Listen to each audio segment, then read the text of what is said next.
공수처가 조사를 거부하고 있는 윤석열 대통령을 강제로 데려오는 강제 구인을 유력하게 검토하고 있다고 밝혔습니다. 다만 시점은 특정하지 않았습니다. 현장에 취재기자 나가 있습니다. 김철희 기자. 네, 고위공직자 범죄수사처입니다. 네, 윤 대통령이 계속해서 조사를 거부하고 있는데 공수처는 어떤 입장입니까? 네, 공수처 관계자가 기자들과 만나 수사 상황에 대해 간략하게 브리핑을 했는데요. 강제 구인을 유력하게 검토하고 있다고 밝혔습니다. 유력하게 검토한다고 언급한 건 사실상 강제 구인 방침을 정하고 실행 방안을 검토하고 있는 것으로 볼 수 있을 것 같습니다.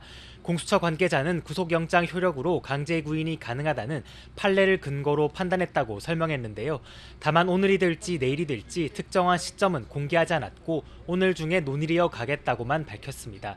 또 검사가 구치소에 가서 방문 조사를 하는 것도 완전히 배제한 건 아니라고 덧붙였습니다. 윤 대통령이 조사에 응하지 않은 게 한두 번이 아니지 않습니까? 네, 그렇습니다. 윤 대통령은 공수처의 수사와 조사를 전면적으로 거부하고 있는데요. 오늘도 그렇고 이전 조사에도 불응하면서 공수처에는 제대로 된 이유조차 설명하지 않고 있습니다.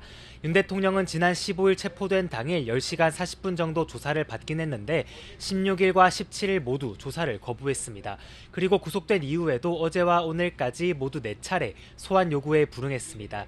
체포된 날 조사에서도 검사 질문에 답하기보단 사실상 자신의 주장만 펼치면서 묵비권을 행사했습니다. 네, 그러면 윤 대통령 측 대응 방향은 어떻게 될까요? 네, 가장 먼저 거론되는 건 구속 필요성을 다시 판단해달라고 요청하는 구속 적부심 청구입니다. 윤 대통령 측 변호인은 이에 대해 아직 검토 중이라고만 답했습니다. 이후 사건이 검찰로 넘어가게 되면 친정인 검찰에서 윤 대통령이 적극적으로 나설 가능성도 열려 있습니다. 윤 대통령 측 변호인은 앞서 취재진에게 검찰 조사에 나설지 묻자 검토 중이라고 답했는데요. 또 윤 대통령 측이 공수처 수사에 대해선 불법이 해소되지 않았다면서 더 이상 할 말이 없다고 했던 만큼 검찰 단계로 넘어가면 태도가 달라질 수 있다, 이런 전망도 나옵니다.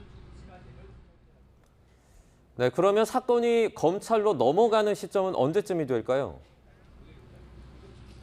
네, 공수처 관계자가 이 부분에 대해서도 설명했습니다. 공수처는 1차 구속 기한을 오는 28일로 계산했다고 밝혔는데요.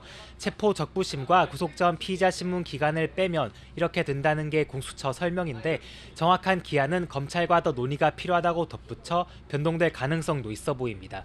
앞서 사건 리첩받을 때 열흘씩 나누어 조사하기로 했던 만큼 일단 1차 시한으로 판단한 28일 전후로 사건이 검찰에 송부될 가능성이 커 보입니다. 공수처 관계자는 다만 이 부분 역시 검찰과는 협의가 필요하다고 덧붙였습니다.